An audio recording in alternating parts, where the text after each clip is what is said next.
Chicago and the Philippines. A comprehensive review of the week's special community events, featuring many exciting personalities, handled by the most professional Chicago Philippine Reports TV staff. Good afternoon and welcome to the Chicago Philippine Reports TV, still the #1 Filipino show in the Midwest. I'm Girly Pascual. Welcome to our show.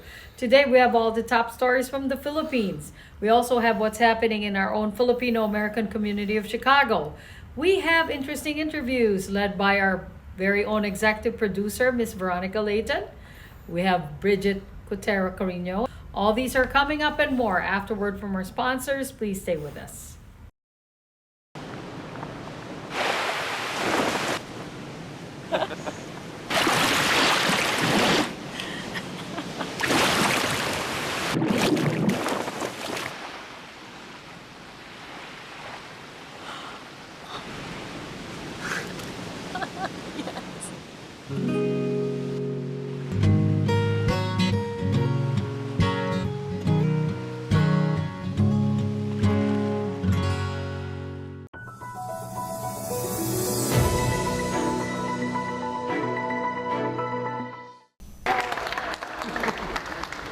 The Department of Transportation and the San Miguel-led new NAIA InfraCorp have formed a joint steering committee as part of the transition before the turnover of Ninoy Aquino International Airport in September. Undersecretary for Aviation Roberto Lim says contracts of concessionaires at the terminal are among the things being discussed, as well as plans on what they will initially do to improve NAIA. The enlargement of some space within Terminal 3 so that we can create more space for the passengers and convenience for the passengers. There is some open spaces that can be redone in terms of layout change so that there are more functionalities. Lim also confirms the possible demolition of the Philippine Village Hotel to be replaced by a new terminal. Many in the aviation sector are excited for the NAIA upgrade. There are a couple of game changers with regards to aviation sector. That these developments will dramatically alter the landscape for aviation. We remain supportive of all of the government's initiatives in the sector, including the move to privatise NAIA, and we look forward to working with the consortium led by San Miguel Corporation. Some European businesses are also confident of the growth of the aviation sector in the Philippines, which has a direct link to other sectors such as tourism, trade, and more. They will hold an aviation summit in October. Philippines being a strategic location with potential to become a major aviation hub, with a unique opportunity to embrace a sustainable aviation fuel, or SAF. And because of the success of the NAIA public-private partnership, the DOTR is looking to privatize the operations of all provincial airports. Lim says the operations of the airports in Laguindingan, Cagayan de Oro, and Panglao, Bohol may be privatized by the end of the year. Aboitiz Infracapital is the original proponent status of both airports. Villar's Prime Assets Venture Inc. is the OPS of the Iloilo Airport and Puerto Princesa. Lim says other airports may be bundled for PPP, similar to the proposal many years ago. Other airports that remain candidates would be, of course, General Santos, Busuanga, even Bacolod, Bicol. These are the bigger airports, Lawag, Tacloban. These are big airports by themselves, and they can be the central airport to bundle with. They have engaged the International Finance Corporation for an economic study on what airports to bundle. They aim to eventually make the Civil Aviation Authority of the Philippines a purely regulatory body. A 28-year-old Indonesian national is rescued in the province of Cavite after being held for 10 days. Alias Jerry says he's a supervisor at a Pogo hub in Makati. He believes Pogo enforcers were behind his abduction. The Presidential Anti-Organized Crime Commission says Jerry showed signs of torture.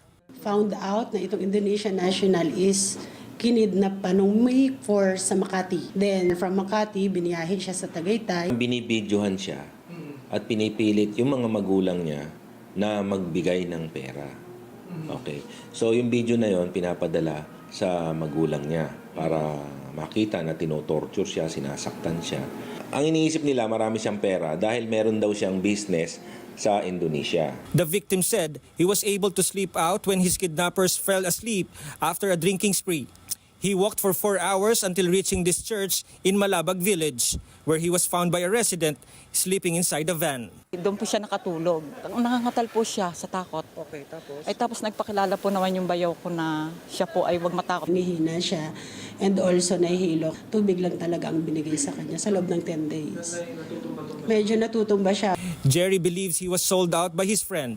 Mga Apogo enforcers ang kumuha sa kanya dahil yung isang kaibigan niya, yung isang pinagdududahan niya, alam niya na yun lang ang pinagsabihan niya about yung business nila doon sa Indonesia. The PAOK says most of Jerry's captors are Chinese nationals. Authorities say those behind this kind of activities are getting more sophisticated and more brazen. Nagiging eksperto na sila doon sa pagkuha. Nagkakaroon na sila nung parang modus operandi na ma-master na nila. Ayun ang nakakatakot. Jerry is now in the custody of the PNP anti-kidnapping group as authorities continue to pursue the suspects. The Anti-Crime Commission has expressed alarm over Pogo-related crimes. They recently arrested unlicensed foreigners running an underground medical facility in Pasay City catering to Pogo workers. The PAOK reveals they are looking at more fake hospitals believed to be linked to illegal Pogo operations. PAOK spokesperson Dr. Winston John Casio said that they already have information on one of the owner of the hospital raided earlier this week. Ang aming legal officer ay nakikipag-meeting na po sa Department of Justice para sa pagsampa ng kaukulan pang demandang kriminal. Kasalukuyan na rin po kami nag-iimbestiga para malaman kung sino yung iba pang mga beneficial owners. According to information received by authorities, the unregistered hospital also offered abortion services.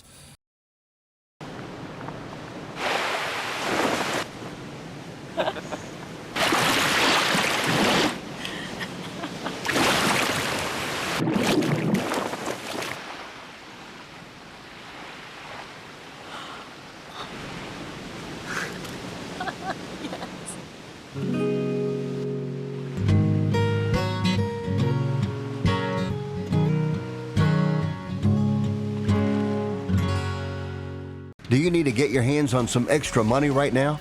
Maybe $25,000 or more? If you're a homeowner, now is the perfect time to get cash out. While homes in many neighborhoods like yours have gone up in value, you can use the money for anything. It's yours. You can buy an investment property, pay for college, pay off higher interest debt, or make home improvements.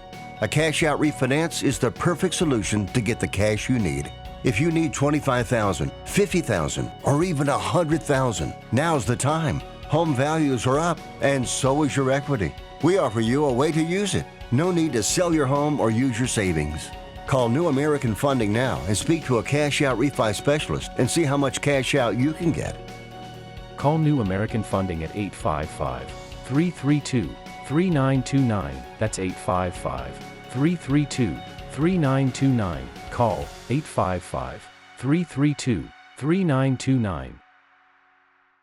Via Times, vital news, vibrant views for the Filipino Asian communities in Chicago. Via Times for your most interesting and exciting reading and your party coverages. Via Times has very interesting columnists. You name it, Via Times has it. Law, Filipino news, dentistry, immigration, humor, serious opinions, health, beauty, mysticism, Bata Corner, showbiz, and intelligently written editorials. Call Via Times at 773-866-0811.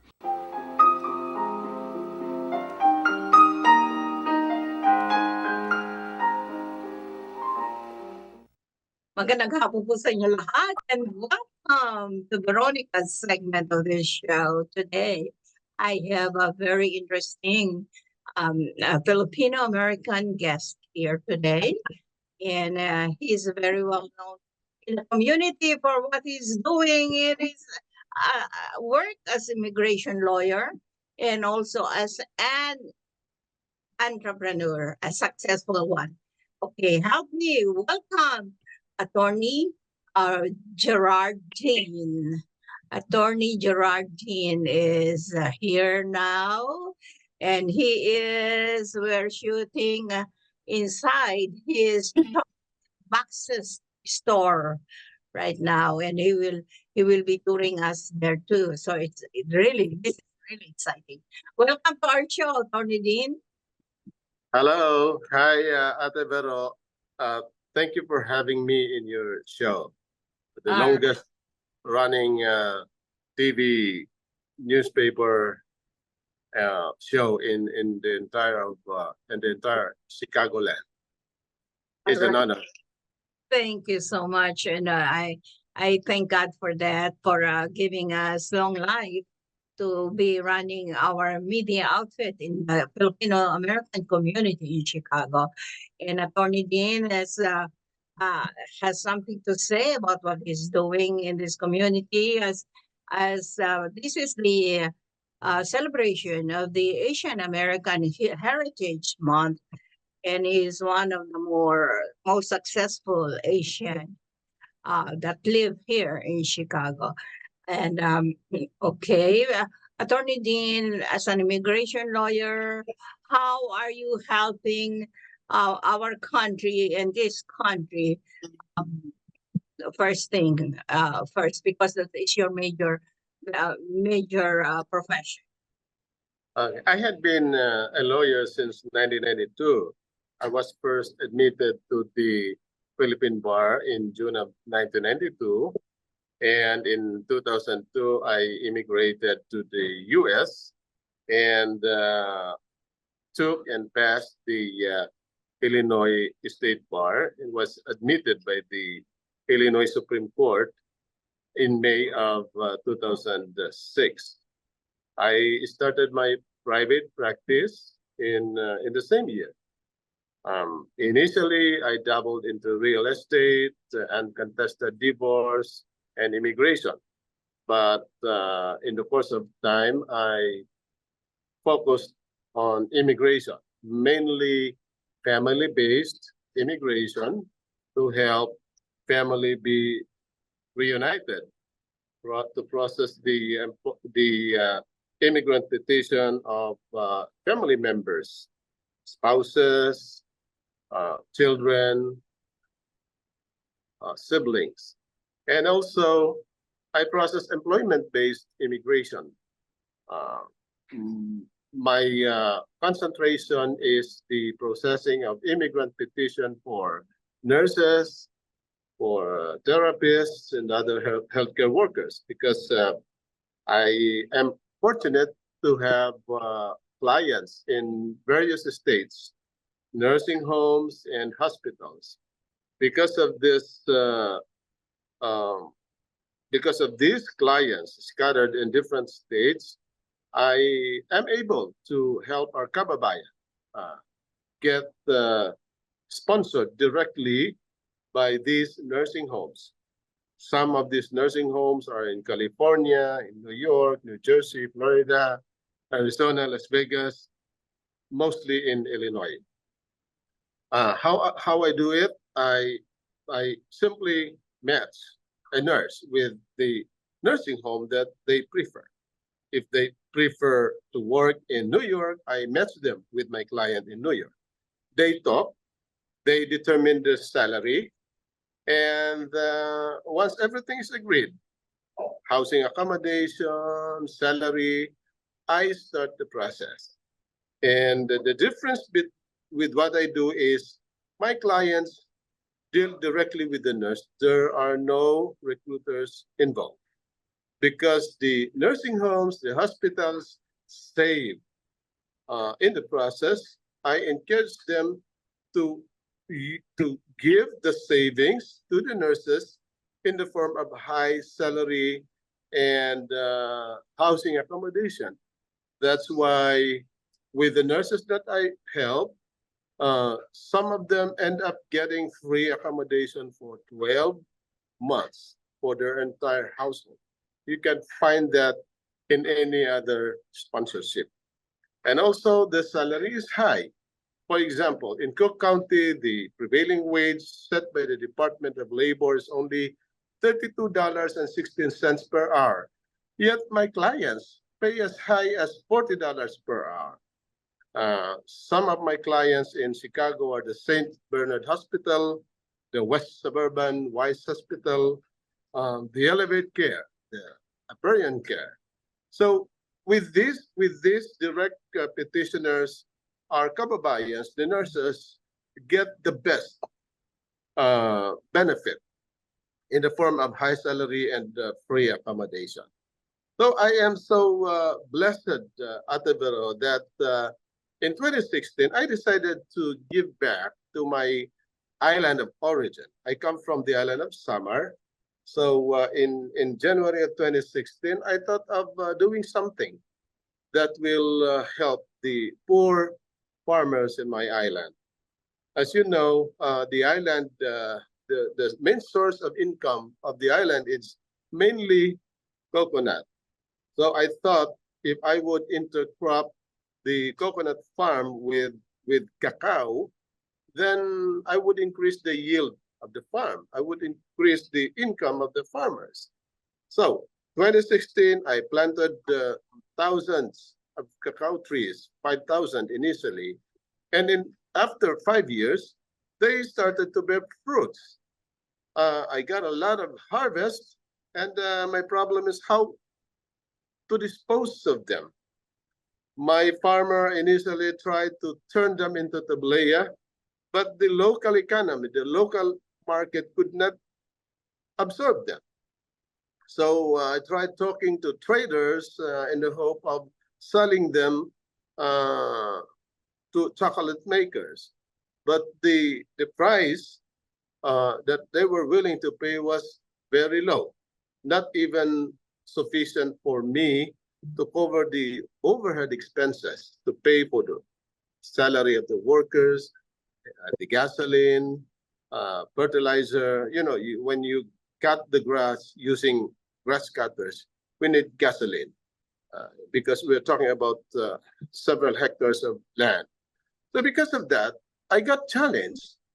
I cannot let my efforts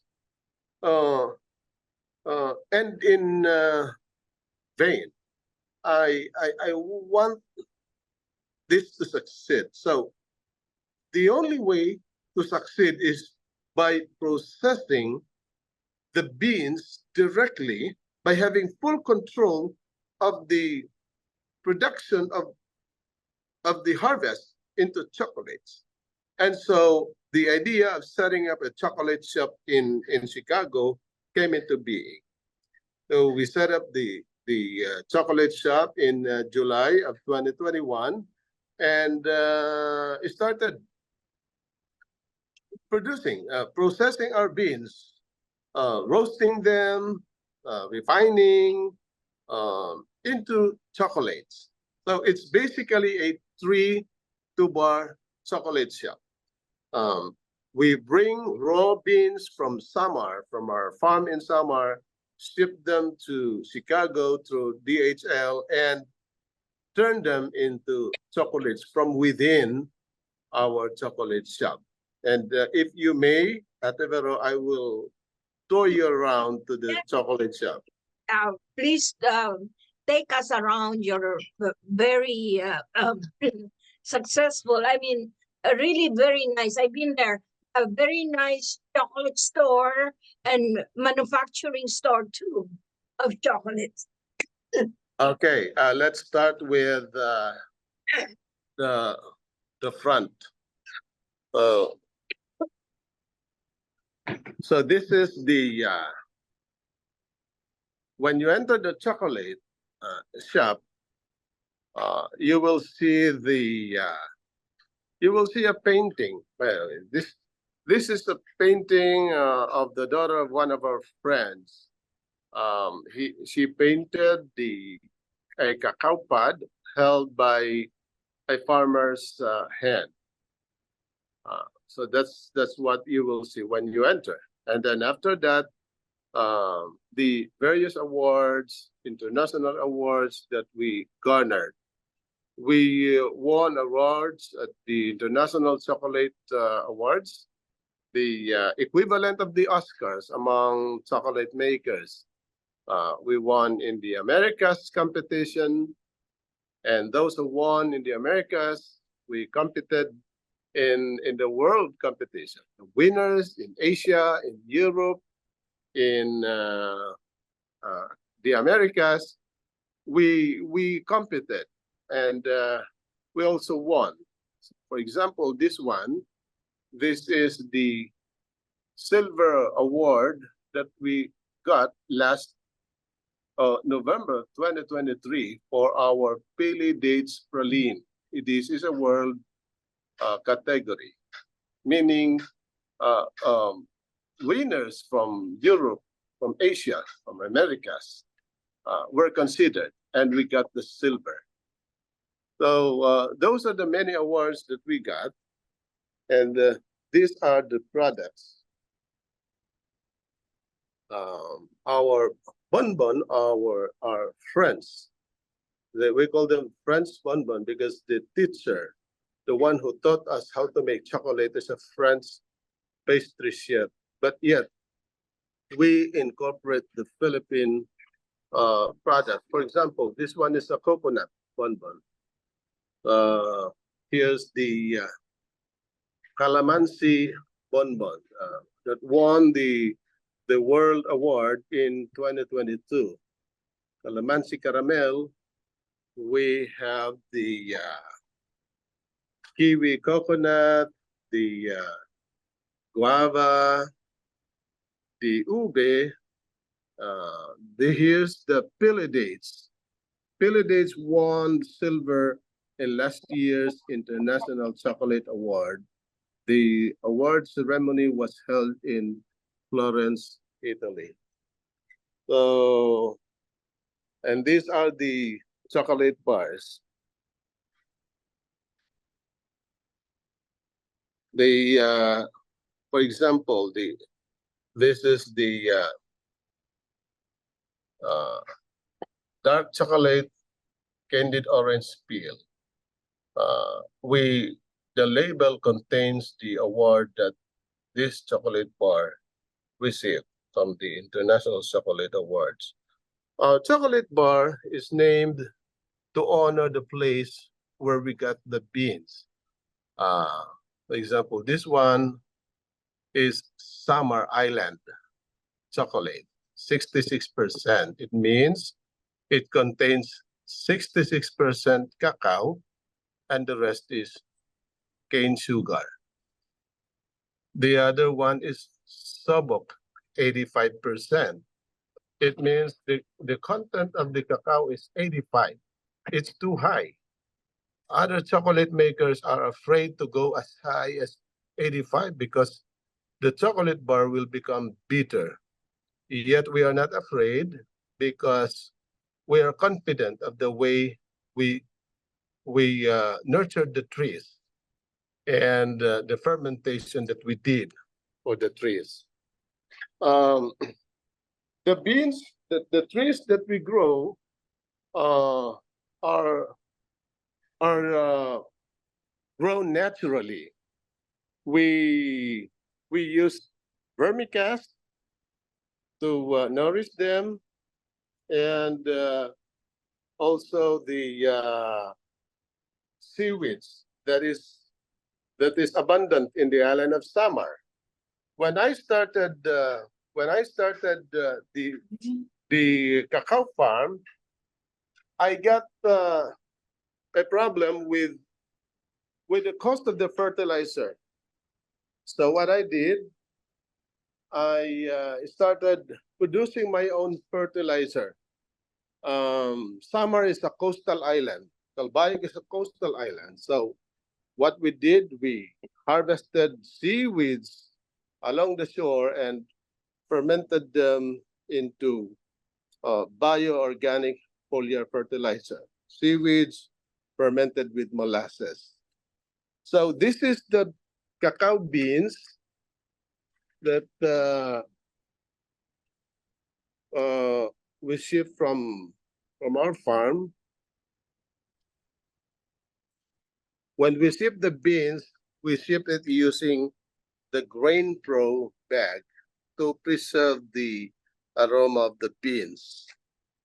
And the beans are roasted for 120 degrees Fahrenheit for 30 minutes approximately, depending on the type of roast, whether it is medium or bold roast. When the beans are roasted, this is a roasted beans, we put it in a winnower. This is the winnower. The purpose of the winnower is to crack the beans. We put them here, and it cracks the bean and separates the nibs from the shell. The shell goes in this bag, and the nibs go to this bin. This is how a nib looks like. Yes. So this is a nib. Natalia is still separating some shells that were able to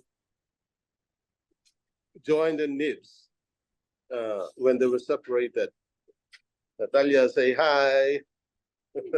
Natalia is from Ukraine. Okay, now we go to the production. This is the production area.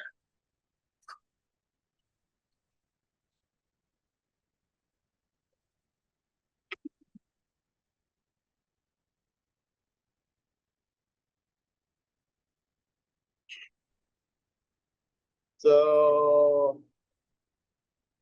this is the melanger. When we make the chocolates, we put them in these stone grinders. This is actually a stone grinder. This is a stone grinder. The nibs are ground for 3 days.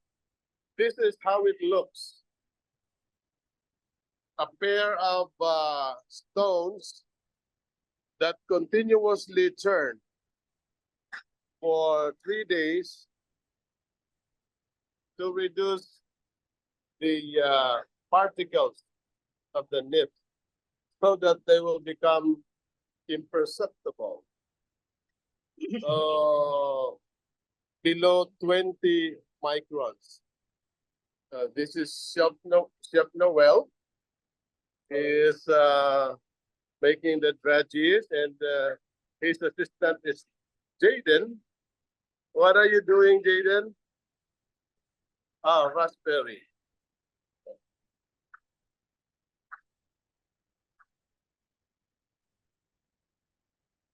So Jaden is making a dredgy. We are using a panning machine to coat the flavor with whatever chocolate we want. So this is a raspberry flavor.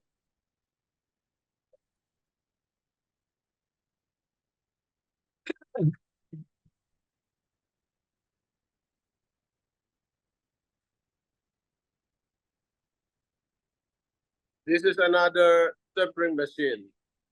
You will notice we have different tempering machines because we have different flavors. We have dark chocolates, dark chocolates, and we have the milk chocolate. We have to separate them. This is the tempering machine for the milk chocolate. And this is another tempering machine for the bonbons. When we enrobe the bonbon, this dark chocolate, 62%, is the one that we use. So that's the tour of our chocolate shop. Amazing, amazing. I'm telling you.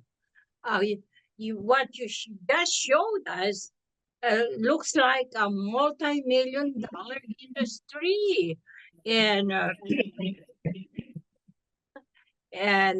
you know, I really congratulate you for for building this kind of business in Chicago, because the business is connected to the Philippines, and also with what you're doing as an immigration lawyer. I know you have a big help out there, and your can you please introduce your angel, your help, and your assistant and your partner to our viewing audience, your wife, your beloved wife? Yeah, this would not have been possible without my wife agreeing to be trained by Chef Jan Miguel, a French chocolatier. So during the hard lockdown in 2020, when everybody were confined in the respective homes, Chef Jan would come to our house from Mondays through Saturdays, from June to November, training Celine in a one-on-one setting. So she no longer works as a nurse. She is full-time as a housewife, attending to our two kids, and of course, attending to our chocolate shop. So here's Celine. Hello.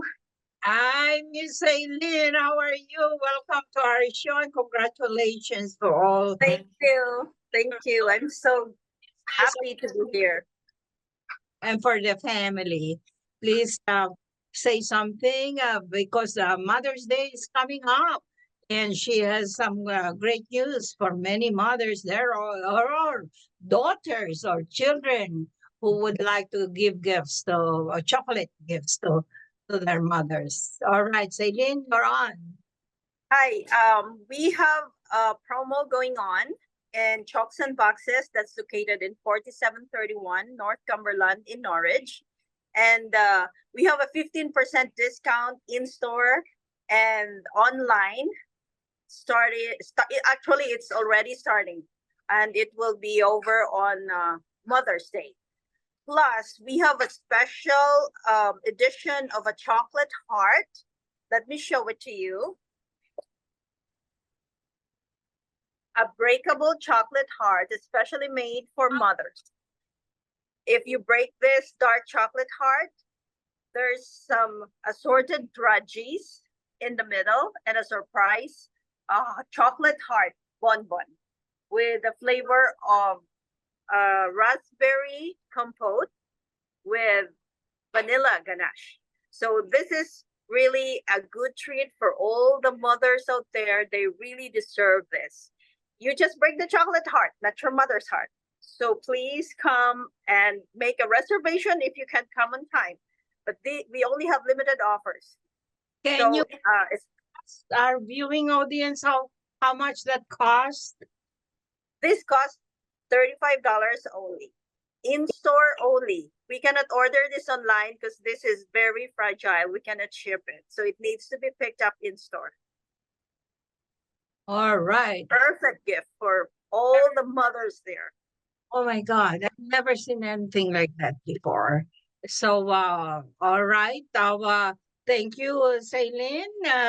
Anything else that you want to announce?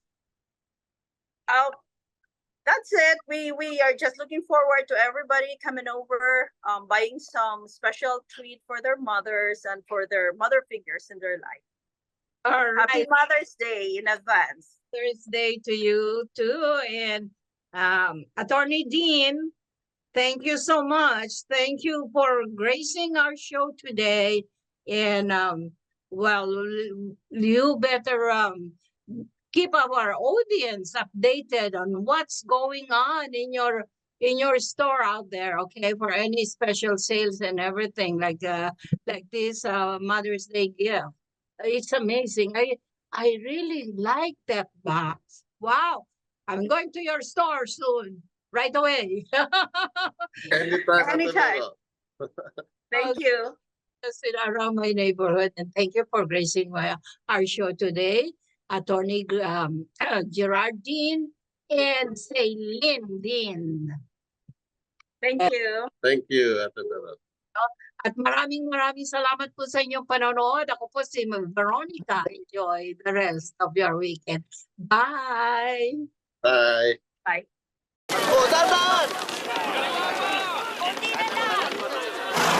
Yan! Dito na! Perfect!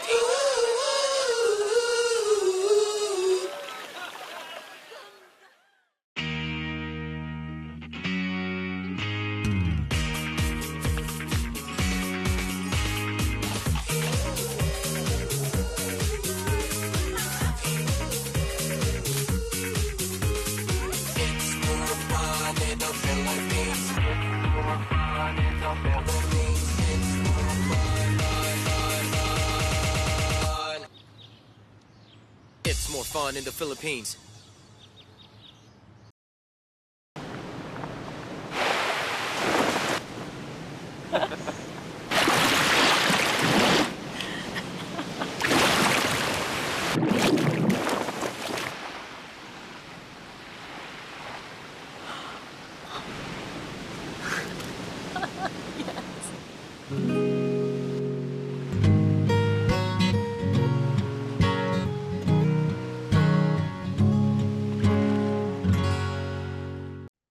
Magandang hapon po sa inyo lahat and welcome to Veronica's segment of the show today.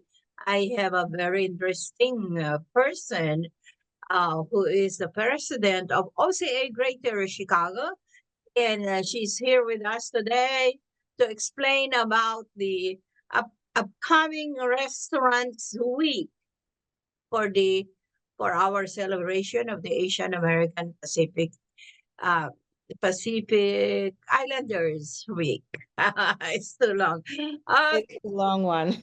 Okay, well, welcome to our show. You are the president of OCA Greater Chicago, and your current project right now is the Restaurants Week. What is the Restaurants Week all about? And So AAPI Restaurants Week is OCA Greater Chicago's 10-day dining showcase of AAPI-owned restaurants around the Chicagoland area during Asian American, Native Hawaiian, Pacific Islander Heritage Month.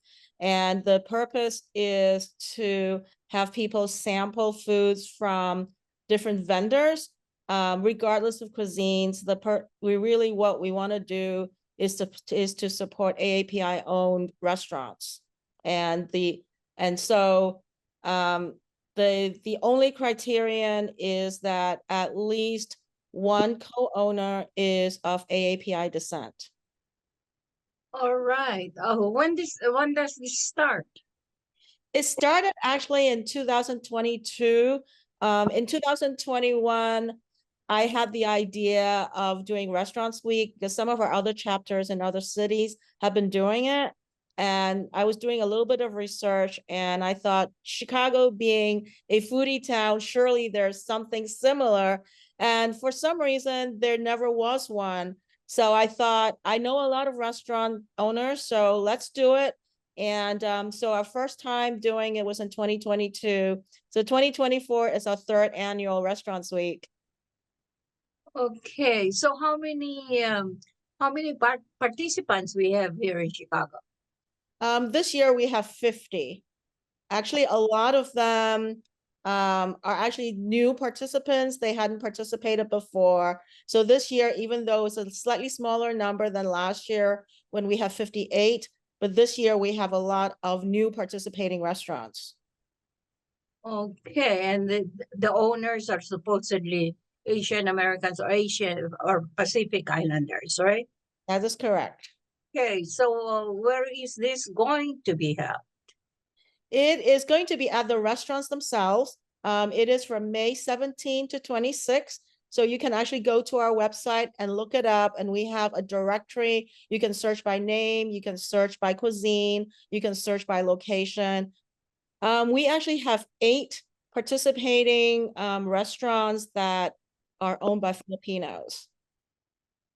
8. Can you name them? Absolutely. I'm really excited for that because the first time we did it, a lot of people were asking, can you get more Filipino restaurants? So this year, I'm really excited. We have a few that's brand new.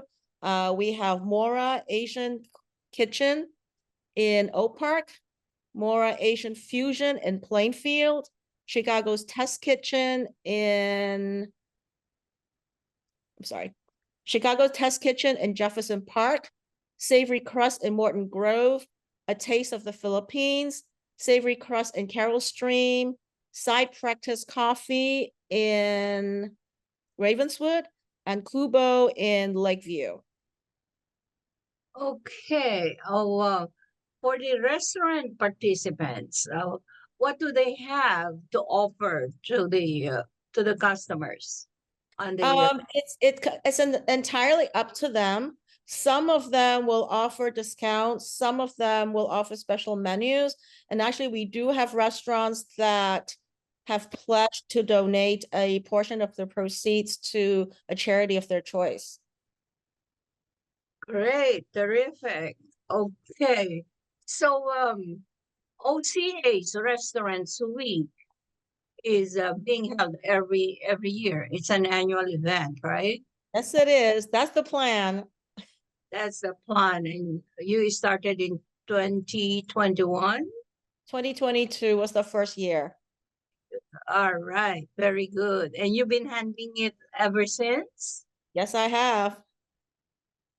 Okay. Now, Mabel, maybe you can tell us about the OCA or your organization where you are the current president right now. So OCA is actually OCA Greater Chicago is a chapter of OCA National, which is based in Washington, D.C. And we focus on professional and leadership development. And we're dedicated to promoting economic, professional, and social well-being of AAPI in the Greater Chicago area. So some of the things that we focus on are immigration, education, racial equity and inclusion, civic engagement and census, and workforce development and technology. For example, something like language access, internet access.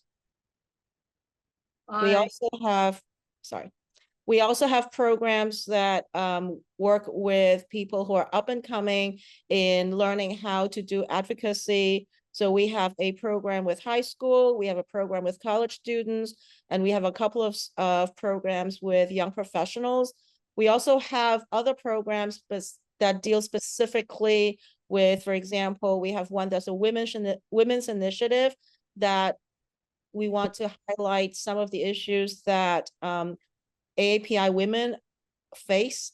And so some of our programming includes doing workshops, presentations, and just kind of some of it is like training to make sure that people are aware of some of the issues and also to give us more exposure. Okay, terrific. How big is the organization nationwide? I know we have over 50 chapters and affiliates across the country. Each chapter is different. Some chapters are much bigger. Our chapter is all volunteers, so we don't have staff. But we have a pretty wide reach because we collaborate with a lot of other AAPI organizations in the Chicago area. Okay, so who heads OCA nationally? Can you repeat that question? Who heads the OCA nationally? So OCA national president is Linda Ang, and she is from Sacramento. We do have an executive director. The national office does have staff, and Tu Nguyen is the executive director, and they're all based, and she is based on Washington, D.C. And you are in the Chicago chapter. Right, and I am in Chicago. Okay, as far as Chicago is concerned, what do you do specifically in Chicago as the president of OCA? I organize events, I network and collaborate with other organizations. We also plan some of our national programming. For example, mentoring Asian Pacific professionals, the Women's Initiative that I had previously mentioned.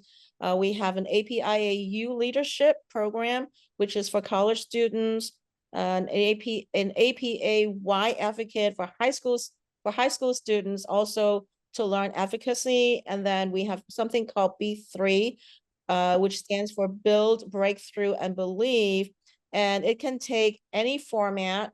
It's for people to come and learn from other professionals how they got into where they are. For example, one year we did a panel with about 6 different Asian American professionals from different industries so that people can see that Asian Americans can be in different careers and different professions. For example, we have bankers, we have lawyers, obviously, but we also have actors, we have people in corporate, we have nonprofit, we have dancers. So it's a variety that we want people to see, that we're not just as the stereotype that all Asian Americans are doctors, engineers, and lawyers. All right, sounds like fun. It is. Are you doing some kind of a membership drive here in Chicago for OCA? Not specifically. We don't really have an active membership drive, but we attract people based on what we do, and people hear about us. That's how they join us. Another way for us to recruit members is to invite them to our events so that they can see what we do. And that's how we have people signing up as well. Okay, all right. Okay, before we sign off, can you please say something about the celebration of Asian American Pacific Islanders Month as president of OCA Greater Chicago? Sure. Actually, every year, of course, it's passed already. Every year, OCA Greater Chicago hosts the Asian American Pacific Islander Heritage Month kickoff on May 1st, unless it's on a weekend. So obviously it's passed. It's an opportunity for us to get together, kick off Heritage Month, and also for nonprofits to announce any programming they have during May.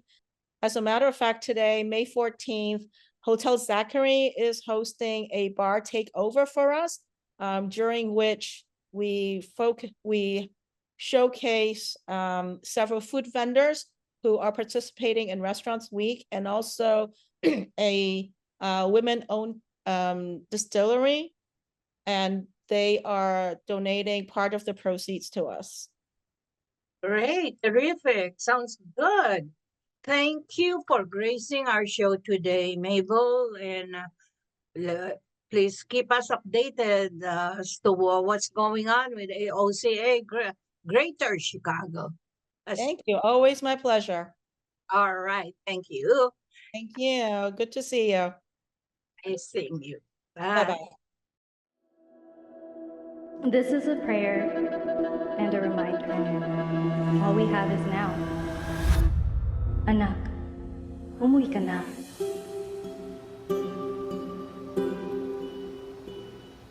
Worldwide this morning, growing concern over a growing health crisis. The World Health Organization has just declared that this is a pandemic.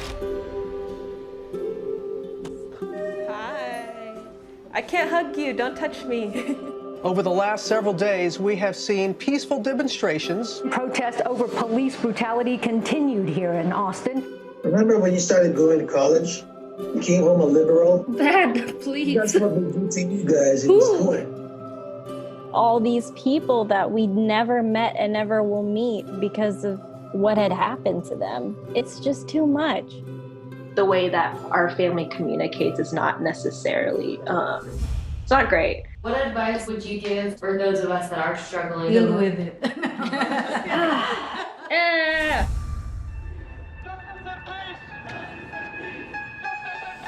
I think the norm for our communities has been to stay silent and keep to your own business. I could definitely be doing more than I'm doing right now, and I know that others can as well. What if someone is called from God to be an activist. I can answer that question. Shouting revolution, oh wow, breaking each tradition. You don't believe in the Black Lives Matter movement? An advocacy group reporting at least 3,800 anti-Asian hate incidents since last March. I'm kind of conflicted. I'm like, maybe I should move home and be here with them. I hope that this moment makes you take a step forward and a step together in the right direction. In order for a subject to not be taboo in our community, there always has to be like someone to start that conversation. You speak up for me when I can't speak up for myself. And I've seen you do that for other people. I see a lot of people who just kind of cut off friends and family, and I don't think I can do that. I love my parents. This is a symbol of our voices. If you look at your neighbors around you, you will see who stands with you, who stands for you. At least I know that you can stand up. That's the thing I'm so happy about.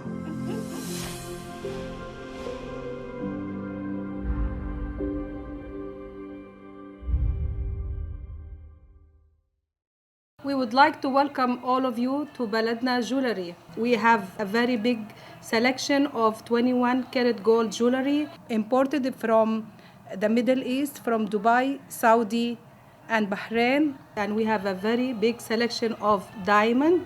We offer free financing for 6 months, and we have a layaway system which you can leave your stuff for 3 months. We repair gold and we buy old gold. Welcome to Baladna Jewelry.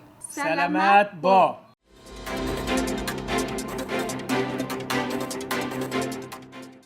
Good afternoon. This is Bridget Karina Quetter bringing you this week's local news from our community.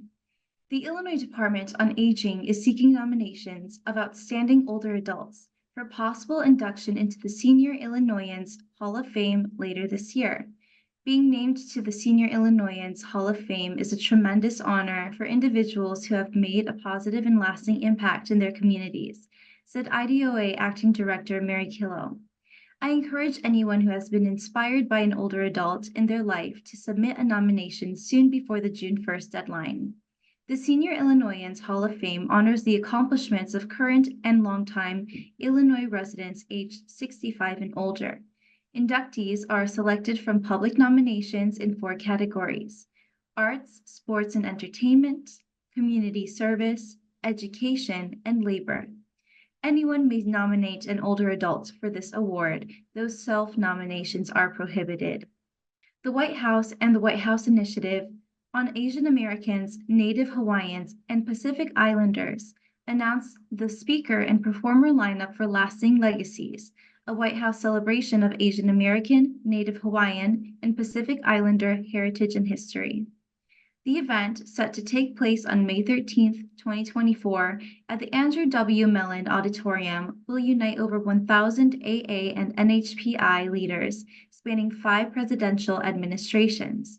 The convening will mark the 25th anniversary of the establishment of the White House Initiative and the President's Advisory Commission on Asian Americans, Native Hawaiians, and Pacific Islanders during the Clinton administration. On the eve of the anniversary marking the end of the Public Health Emergency (PHE) declarations put in place at the onset of the COVID-19 pandemic, the state of Illinois released a playbook detailing measures the state should take to prepare for future public health emergencies, as well as recommendations for future administrations that may have to navigate public health crises.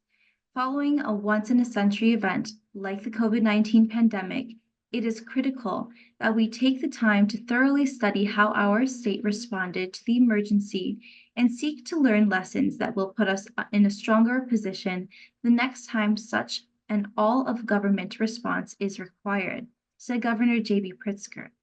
The playbook was produced through a review of the impact of COVID-19 on Illinois residents, with a focus on health and human services outcomes. Filipino-American community leaders hailed the recent launching of the Philippines Medicare Portability Study Act campaign in Congress that could pave the way for elderly seniors to comfortably retire in their hometowns with American health care coverage. The Portability Feasibility Bill, House Resolution 7442 was introduced in February by Guam's U.S. Delegate James Moylan. He said, "Our office is committed to setting the path to allow for Medicare portability, to allow those who retire and seek to relocate to the Philippines to be able to access Medicare." Northern Marianas del Gregorio Sablan was also an original co-sponsor.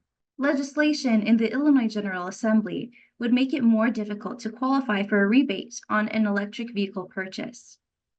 In January 2023, rebates of up to $4,000 for EVs and $1,500 for electric motorcycles became available in Illinois. In the first round, Illinois' EV rebate program cost taxpayers $19 million. That is nearly 4,900 purchasers of EVs getting $4,000 rebates. Of those, only about 10% were low-income individuals, despite the program prioritizing such applicants. Among those granted rebates, nearly 300 were luxury models costing up to $125,000. As the Center Square previously reported, the second round of the program was budgeted at $12 million. That's all for today. Thank you for watching our news this week. This is Bridget. See you next time.